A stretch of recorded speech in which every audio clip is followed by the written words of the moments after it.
We're going to begin tonight with breaking news at 11. We just heard from the now former DeKalb County Superintendent.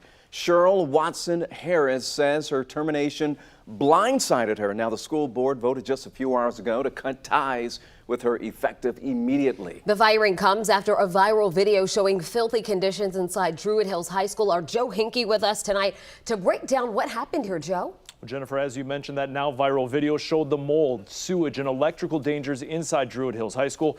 Early this afternoon, the DeKalb County Board of Education chair seemed to push the responsibility to deal with the issue onto Superintendent Cheryl Watson Harris.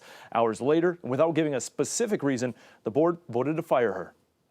11 Alive first aired parts of this 8-minute-long student-produced video 2 weeks ago as North Druid Hills High students showed bathrooms with no stalls, raw sewage seeping into a lunch area, and mold on walls. These signs right here say, do not touch the poles or the outlets, right? Because we are at risk of electrical shock when we get anywhere near them. Following this video being released, Superintendent Cheryl Watson Harris sent a letter home commending the students for making the video and put renovations for the school that were previously tabled back on the school board agenda.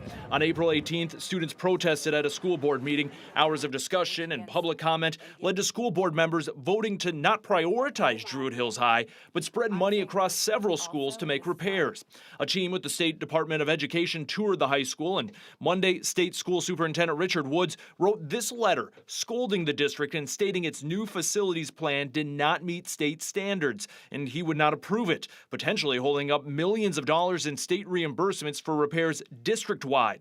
Woods questioned why the district had not used more of $440 million in CARES funding to fix issues the board has known about for years. Funds not used by the end of the summer have to be returned, according to the federal government.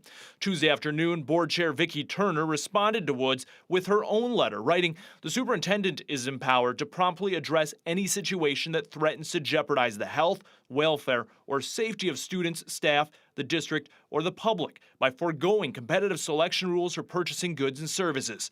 Hours later, board members voted to terminate Watson Harris.